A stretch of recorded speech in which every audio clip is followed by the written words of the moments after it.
How's everyone doing out there? I'm your host, Joey Pucks. Before we get into today's video, just a quick reminder, you can find me on Twitter, Instagram, and Twitch. There are links in the video description below. If you enjoy the video, you enjoy the content on the channel, be sure to subscribe to the channel, all right? And if you enjoy this video, be sure to like and leave a comment, all right? So with that stuff out of the way, let's get into it. Today I'm bringing you another short and sweet build video. This one I have dubbed the Mr. Mayhem build, okay? And I'll give you the overarching picture, and then we'll look at the individual pieces of gear. Again, short and sweet, so I'm not going to go into super great detail or bore you with game clips for the most part. We're just going to kind of rip right through it. So it is an AR-centric build, so as indicated, I am using the Survivalist Specialization. That's going to give me that plus 15% AR damage, and that's important here, okay? If you look at my primary weapon, it's a custom P416G3, and it's got a different active talent than I normally run because for this particular build, if you see my breakdown, offense, defense, utility, okay, I've got 11-3-3, and that means I can't use Optimist because it requires 5 red or less. I cannot use Preservation because it requires 5 blue or may require 7 blue with the coming updates. So I've gone with Ranger, 4 or less utility. So that is my active talent on my assault rifle. Plus I have Allegro and cannon. You know, that could be better rolled, but it is what it is. Chatterbox is my secondary. Planning on swapping that out for Nemesis, assuming it's not nerfed into the ground to get more headshot damage with the holstered perk on Nemesis. And then my usual Magnum for Greased. Though you can switch this with something like this X45, which has stop, drop, and roll. Let's get into the rest of the build here. Okay, so a few kind of overarching principles. One is that I went with 3 Providence Defense pieces, and we'll kind of go through them. I am using the Berserk armor talent on my chest piece, okay? And I was trying to stack as much damage to elites and weapon damage as I could. This is not an optimized build just yet. In fact, I could improve on it in a number of different places, and I will kind of point those out. So let's start with the mask, okay? I've gone damage to elites as my red attribute here, plus 26%, plus hard-hitting passive talent. That gets me plus 41% on this piece alone. Moving down to the chest piece, okay? Weapon damage, headshot damage. It's Fenris for the plus 10% on the AR damage, all right? And as I mentioned, here's Berserk and more elite damage here with hard hitting. Scrolling down to the holster. Here's where I could have gone in a couple of different directions. I ended up sticking with this Wyvern piece because it gives me plus 5% weapon damage. Didn't really have other options. And I guess the critical hit damage bonus and the critical hit chance little bonus there aren't the worst things in the world. And that's that. If we move over to the backpack, more damage to elites using Badger Tough. This is a piece of gear I've had for a while now, so it already had weapon damage on it, so that's what's going on with that one. To the gloves, another Prov Defense one with AR damage. Again, this could be a better rolled piece. I've got AR damage and it's marksman rifle damage, which isn't used, but it's got the plus 5%. Here's where I have critical hit damage. I'd like to have weapon damage here, but again, not the end of the world. And this is my second Prov piece.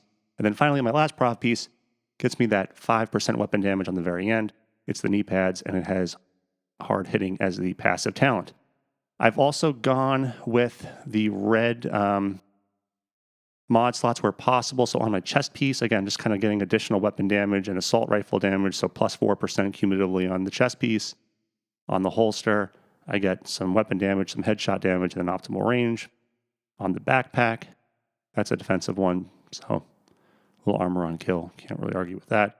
And then on my knee pads, more weapon damage, more headshot damage, and a little bit more optimal range. So if we look at the overall stat sheet with the AR equipped, so my crit hit chance still under 20%, damage at 43%, 65% headshot damage. Again, that will hopefully sort of tick up with the Nemesis if I ever get it and they don't nerf it.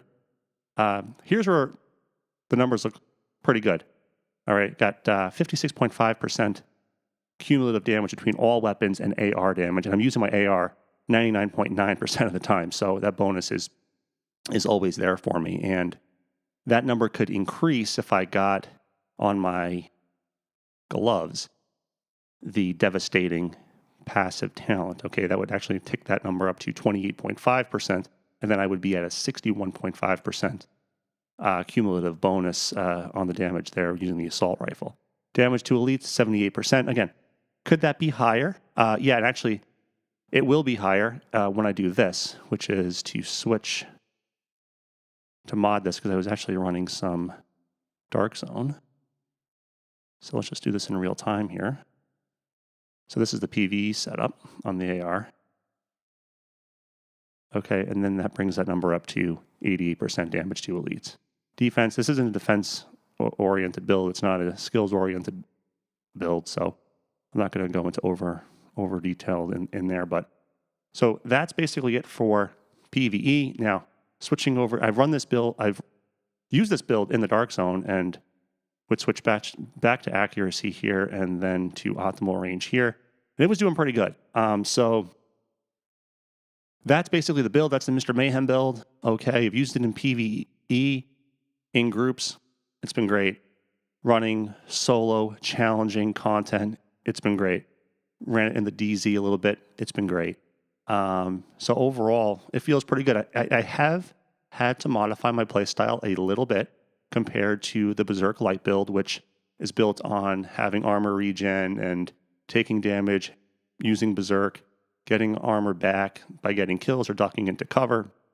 I have had to modify this build because I probably have about 20 to 40,000 less in total armor and health.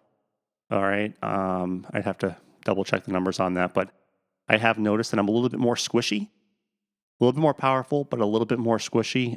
So have to be a little bit more conservative in the engagements that I choose, both in PvE and in the Dark Zone PvP. So that's the build. All right, quick reminder, Twitter, Instagram, and Twitch. Like and comment on this video if you enjoyed it, if you found it helpful. Let me know what builds you're using. Title Update 3, almost here. Raid, hopefully almost here. So once that content drops, hopefully we see a tick up in the videos and so forth, some cool stuff to check out. And do subscribe to the channel for more content. I appreciate you watching the videos. And yeah, that's it. So thanks again for watching, and I will see you next time. Peace.